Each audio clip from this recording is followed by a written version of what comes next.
Hello കൂട്ടുകാരെ, ഞങ്ങൾ രാവിലെ ചായയെല്ലാം കുടിച്ച് വെറുതെ ഇരിക്കുമ്പോൾ തൊട്ടടുത്താണ് അനിയൻ്റെ വീട് ഇരിക്കുന്നത്. അവിടം വരെ പോയിട്ടുണ്ടായിരുന്നു. അപ്പോൾ അനീഷേട്ടനോട് കുറേ ദിവസമായി ടാങ്കി വൃത്തിയാക്കാൻ പറഞ്ഞു. അപ്പോൾ അനീഷേട്ടൻ്റെ പണിത്തിരക്ക് കാരണം ഇപ്പോൾ സമയം കിട്ടിയിട്ടില്ല. അപ്പം നമ്മൾ പറഞ്ഞു ഇന്ന് കഴുകിയാലോ. നമ്മൾ മുകളിലേക്ക് കയറി. ടാങ്കി ഇരിക്കുന്നത് രണ്ടാമത്തെ നിലയിലെ മുകളിലാണ്. ഒരു ഏണിയെല്ലാം വേണം. ഏണിയിൽ ഞങ്ങൾ സെറ്റ് ചെയ്ത് മുകളിലോട്ട് കയറി. അനീഷേട്ടൻ വെള്ളമെല്ലാം കോരി മാറ്റി. ഞാൻ പുറത്തെല്ലാം വൃത്തിയാക്കുന്നുണ്ടായിരുന്നു. ഒരുപാട് വെള്ളമുണ്ട്, കുറച്ച് കച്ചറയെല്ലാം എടുപ്പുണ്ടായിരുന്നു. അത് മോട്ടർ കിണറിൻ്റെ അടിയിൽ മുട്ടിയത് കൊണ്ട് ഒരുപാട് മണ്ണും കച്ചറയെല്ലാം വലിച്ചെടുത്തിട്ടുണ്ട്. ഇതെല്ലാം കണ്ടുകൊണ്ട് മൂത്ത മോളും അതിൻ്റെ ഭാര്യയും പൊടിമോളും താഴെ ഇരിക്കുന്നുണ്ട്. നമുക്ക് അവിടെ നിന്ന് നോക്കിയാൽ ഏകദേശം ചുറ്റോട്ടുള്ള വീടുകളും മരങ്ങളെല്ലാം കാണാം. അത്രക്കും മുകളിലാണ് നമ്മൾ ഇരിക്കുന്നത്. അങ്ങനെ ഏകദേശം വൃത്തിയാക്കിക്കൊണ്ടിരുന്നു. അപ്പോൾ പൊടിമോൾ താഴെ നല്ല പണിയിലാണ്, പണിയെടുത്തുകൊണ്ടിരിക്കുന്നുണ്ട്. എന്തോ പണിയിലാണ് പൊടിമോള്. അങ്ങനെ ഞങ്ങൾ ടാങ്കിൽ ഏകദേശം ഉരച്ച് ബ്ലീച്ചിങ് പൗഡറിട്ട് ഉരച്ച് കഴുകി വൃത്തിയാക്കി. ഒരുപാട് വെള്ളം രാവിലെ നിറച്ചുകൊണ്ട് ഒരുപാട് വെള്ളം ഇരിക്കുന്നുണ്ട് അതിന്. അങ്ങനെ അതെല്ലാം കോരി മാറ്റിയിട്ടുണ്ട്. പിന്നെ ബ്ലീച്ചിങ് പൗഡർ കൊണ്ട് ചുറ്റും ഉരച്ച് കഴുകി. ഞാൻ പുറത്തുനിന്ന് അനീഷയോട് സഹായിച്ചുകൊണ്ടുണ്ട് വെള്ളമൊക്കെ മാറ്റാൻ. ടാങ്കി കുറച്ച് വൃത്തിയായിട്ടുണ്ട്, ഏകദേശം വൃത്തിയായിട്ടുണ്ട്.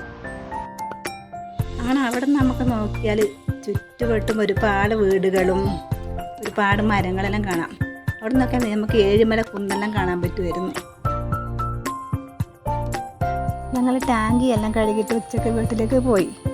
ഉച്ചക്ക് ഡോഗിന് കൊടുക്കാൻ വേണ്ടിയിട്ട് ഭക്ഷണം നമ്മൾ ഉണ്ടാക്കിയിട്ടില്ല. നമുക്ക് 2 ഡോഗാണുള്ളത്. അപ്പം നമ്മൾ മീനിൻ്റെ തലയാണ് എടുത്തു വെച്ചിട്ടുള്ളത്. മീനിൻ്റെ തല അവർക്ക് ഭയങ്കര ഇഷ്ടമാണ്.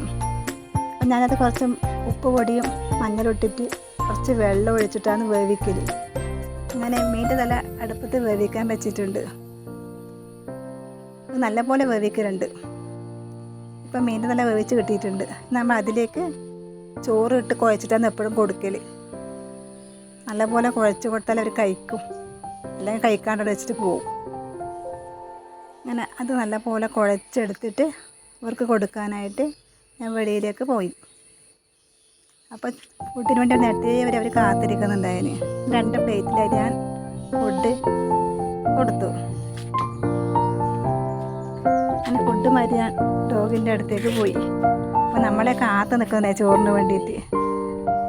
ഞാൻ ഒരാൾക്ക് ആദ്യം ഫുഡ് കൊടുത്തപ്പോൾ മറ്റാൾ നോക്കി നിൽക്കുന്നുണ്ടായിരുന്നു. എൻ്റെ റൂബിക്ക് ആദ്യം തലം കൊടുത്ത് അതിന് വെള്ളം വേണമെന്നു കുറച്ച് വെള്ളവും കൊണ്ട് കൊടുക്കാൻ വേണ്ടി പോയി. പിന്നെ ചോട്ടൂനാണ് ഞാൻ ഭക്ഷണം കൊടുത്തത്. ചോട്ടും വേഗം ഭക്ഷണമൊക്കെ വേഗം കഴിക്കാൻ നോക്കുന്നുണ്ട്. അവർക്ക് മീനുണ്ടായിരുന്ന ചോറാണ് പറഞ്ഞു, മറ്റു ചോറ് കഴിക്കില്ല. ഈ വീഡിയോ ഇഷ്ടപ്പെട്ടാൽ ലൈക്ക് ചെയ്യുക, കമൻറ്റ് ചെയ്യുക, സബ്സ്ക്രൈബ്